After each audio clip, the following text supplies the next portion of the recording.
Good morning. It's Wednesday, the 15th of July, 2020. Welcome back to the best On Ground Weekday Kickoff, where we bring you 5 of the biggest stories happening in the world of sport in less than 15 minutes. And I'm joined by a fellow banana bender and Jim Tucker. How are you, mate? Mate, very good. Don't count yourself as a Queenslander just because you've blown in for a month, mate. Yeah, fair shout, but I am making the most of the state, coming to you live from my Airbnb up here in the Sunshine Coast up Noosa Ways today. Jim, plenty happening in the world of sport. We're going to start in the NRL today. I thought it was a fantastic piece from Paul Kent in the Daily Telegraph, looking at the, I suppose, long-anticipated exit of Dean Pay as the head coach of the Canterbury Bulldogs. Kent goes back and looks at club legend Pay's tenure at the club, how hamstrung he was by what he inherited from the last administration, of course, Ray Dibb and Raylene Castle, leaving that club in a fair bit of bother from a salary cap perspective, 6 or 7 bona fide stars walking away from the Bulldogs during Pay's tenure thus far. Was he doomed from the outset at Canterbury? Well, he definitely had a ball and chain around his ankle to start with. You look at some of the names, and you mentioned them there. James Graham going to St George. He's the sort of guy you'd want to lead a club, and Pay lost him before he stepped into the role. David Clemmer, huge, influential State of Origin forward, another player who left in that salary cap drama there for the Bulldogs. So he's had to build a little bit perhaps not with any of those big guns that any team needs. So he's been struggled in a number of ways, but you also have to look at the results. Like his winning percentage over 3 seasons is way under 40%. This season, most particularly, his teams are only averaging 10 points in attack per game, which could be the worst in NRL history. So there are performance indicators too that are saying that Dean Pay hasn't quite got it done. And it's funny you should say that, because obviously the speculation at the moment is that former Manly head coach, current Penrith Panthers assistant coach, Trent Barrett is the man being earmarked for the job. Obviously the Panthers humming in attack, the Bulldogs really struggling to trouble the scorers. So Pay, I suppose, leaving with his dignity intact. Is that fair to say?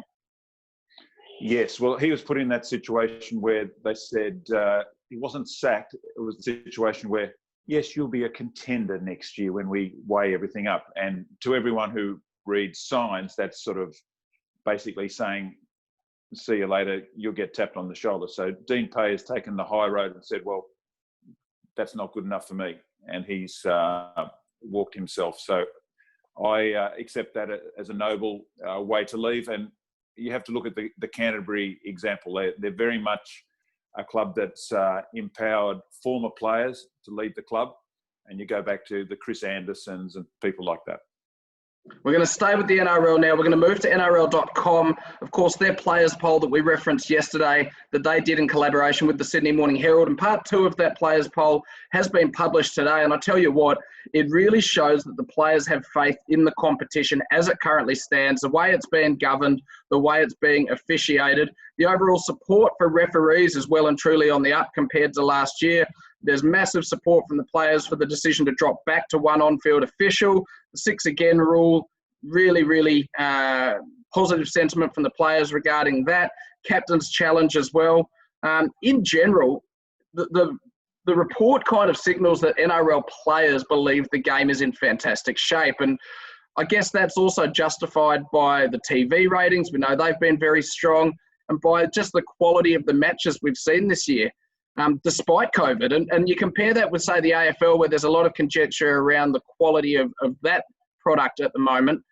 Jim, is the NRL in the best shape it's been for years and a legitimate contender for the biggest and best sport in the country at the moment? Oh, I think you can build that case very comfortably. We all saw that Storm Roosters game a couple of weeks ago, and that was the best of rugby league on display that night. And it hasn't been an isolated incident. There's been some wonderful passages of play. The 6 again rule has created that flow in the game, and the players have embraced it. I think that the biggest thing to be said about the NRL has been how nimble they have been in trying to find ways through a really tricky health crisis. They've also been favoured by the fact their teams are mainly based in New South Wales and also in Queensland. They've moved matches to Queensland. So they've made the most of a better situation than the AFL, which is obviously mired by being stuck in Victoria.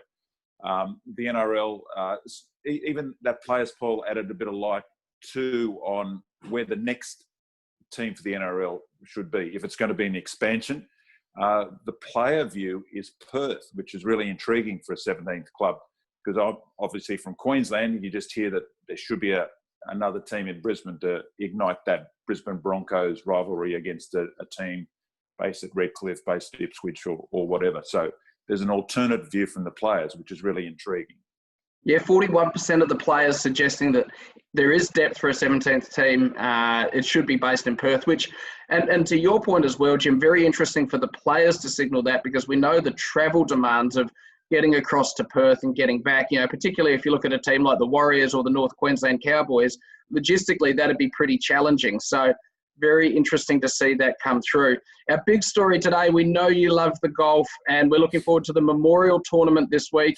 But what we're looking forward to most is our first eyes on Tiger Woods since the PGA Tour resumed. He's coming back to try and overtake Sam Sned's record as the most ever PGA Tour victories, currently tied with that on 82. And Woods, he doesn't mince his words. He said, "I'd like to say that I'm going to win this event. That's my intent coming in. That's my intent going into every event. And there's no reason why I can't do it again this week." Are you looking forward to seeing what kind of physical condition Tiger's in when he returns? Oh, 100%. On most occasions, the Tiger starts back from a break really strongly. He won in Japan late last year at the Zozo Championship, coming off a break, and he did that really well. That got to number 82 to equal Sam Snead. The intriguing part this weekend is seeing Tiger in a really foreign environment. We all see the Tiger fist pump. We know about the Tiger roar that reverberates virtually through to the ground underneath your feet, because Tiger at the far end of Augusta is on a bit of a run, a couple of birdies in a row, and you hear the roar rising up further through the course and through the pines there. And Tiger won't have any fans. He won't have any energy to run off. He won't have fans. He won't have that vibe that he really gets electricity from. So it'll be a quiet Tiger, no roar. But Tiger, he's got a backyard golf course better than many of the ones we play on, Pete, as hackers. And I think he'll just be prepared. The biggest issue for me in terms of him not winning is the fact he's up against some really informed players. Rory McIlroy, Dustin Johnson, Justin Thomas, they're in supreme form. But golf's booming at the moment. In Australia, it's one of those sports you can play.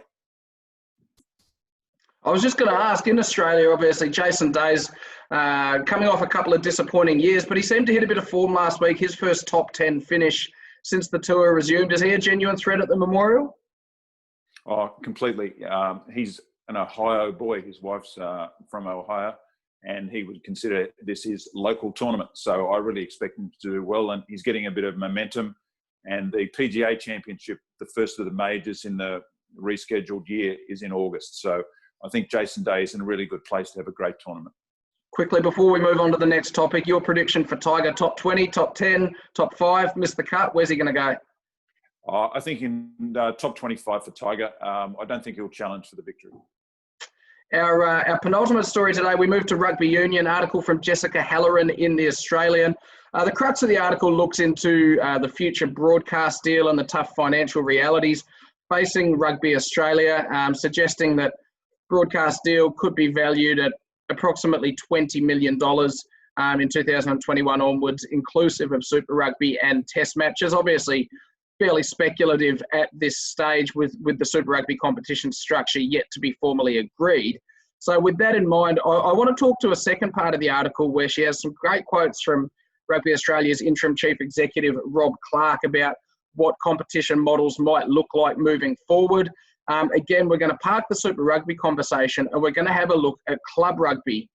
Clark has kind of stressed to Halloran that the Wallabies are the jewels in the crown for Australian rugby, but he wants to explore the option of boosting Club Rugby, looking at building on existing brands with deep history and with massive reach.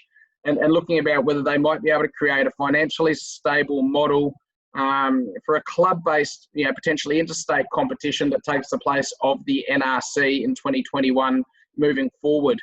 Do you think that a third-tier competition based on those existing clubs playing all over the country is the best way forward for rugby in Australia, Jim? I think we've got to get the parameters right.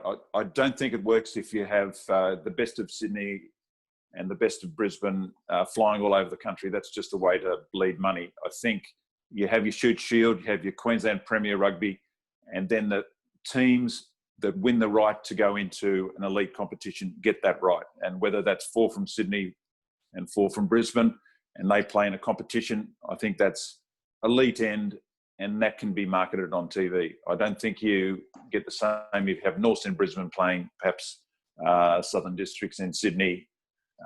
I just don't think that has the fizz and the appeal. But I think it's definitely worth exploring what you can get out of club rugby. Because, I mean, Randwick in Sydney playing against Brothers in Brisbane, they've got a history. They played for Australian Club Championships for many years.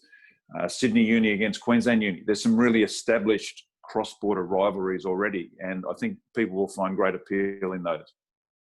Quickly on that, where does the national footprint come in there? Do you have, the premiers of, say, the John Ident Cup in Canberra or the Dewar Shield in Melbourne qualifying for that type of competition, or do those teams still need to get together in some sort of composite side to represent those states or territories? I think that's where rugby's found too many problems, trying to compromise, make everyone happy. The strength of club footy is in Brisbane and it's in Sydney. The Canberra Vikings, at one point, they won 3 Brisbane premierships because not so much more than a decade ago, they were looking to build the quality of the Queensland comp, so they invited the Vikings in. Matt Giddo played for the Canberra Vikings in Brisbane. So, I mean, people forget that. So I think the Canberra team, you might have one team or a composite out of Canberra, you can have them in, but really too early for a Melbourne team to be considered.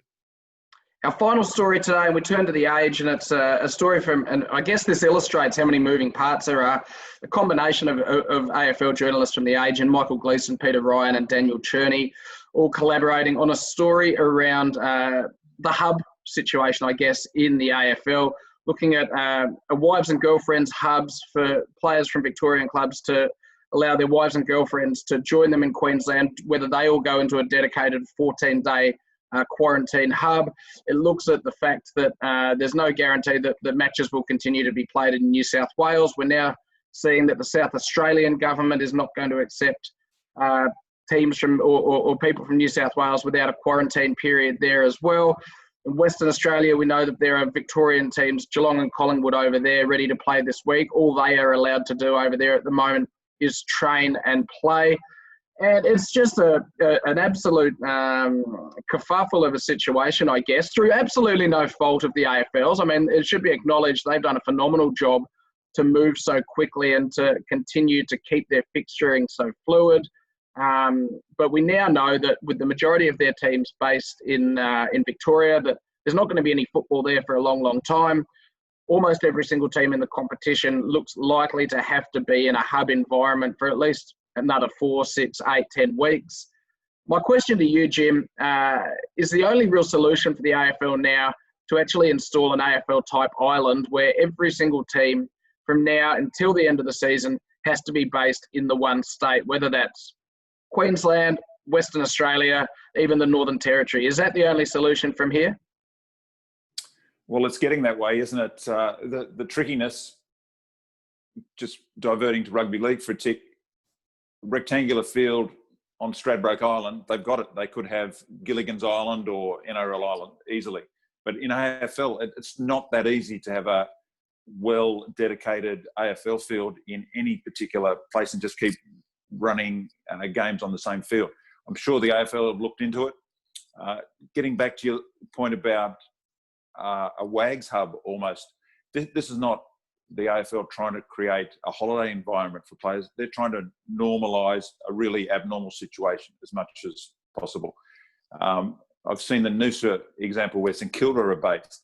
It's not as if St Kilda players are swanning around restaurants or on the beach. They're in a hub situation. They're isolated from the rest of Noosa. They're just there to get footy back on the park. And I think any efforts the AFL go to bring in families, and Melbourne at the moment, they do have some family members for certain players.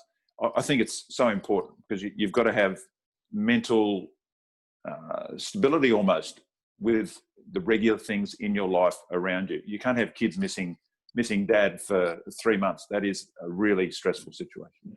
Yeah, well, and particularly on such short notice, I guess. So if you compare it to, say, the Australian cricket team who go on tour for that period of time, this is fairly normalised for them and their families, and they're able to talk through that type of situation. And we know that those families usually do join the players on tour. I think the AFL clearly, they understand that they need to keep the season going. They need the broadcast revenue. They've got to spend money in this case of taking players' families wherever they need to be to make money to keep the season going. But they must also be spending an extraordinary amount of time dealing with each situation as it evolves and changes. So we will watch with interest whether the inevitability, and we know that, you know, some teams have been in hubs already for 4 or 5 weeks, and you know, the West Australian teams, for example, they might think it's wildly unfair if they then have to go into another hub for the rest of the season. But this season isn't fair. It's not fair for anybody, and everyone's just got to, you know, do their part. And as we've seen with Richmond, I guess, support players who aren't able to go into that environment for whatever reason. There is a degree of understanding. Jim, before I let you go, as always, we need to ask, what's your one to watch in the world of sport at the moment? Oh, look, I think we might be on the same track. Leeds United, it's a brilliant story. They're just an inch away from getting back to the English Premier League, to the top flight. They played Barnsley, last place Barnsley, early Friday morning. Get the 3 points there, and they're within touching sight of getting back to the big show. So that's my tip for the week. Yeah, you've mentioned something that's consuming approximately 50% of my thoughts at all times at the moment, as you well know. Jim, we'll hopefully have some good news on that front for both of us in the coming days. Thank you so much for your time today. Great to have you back on the Best On Ground Weekday Kickoff. Of course, every weekday morning you can get this show before 8 a.m. You'll find it on all your favourite platforms. And Jim, look forward to having you back on again soon. Always a great week in sport. Cheers, mate. Bye-bye.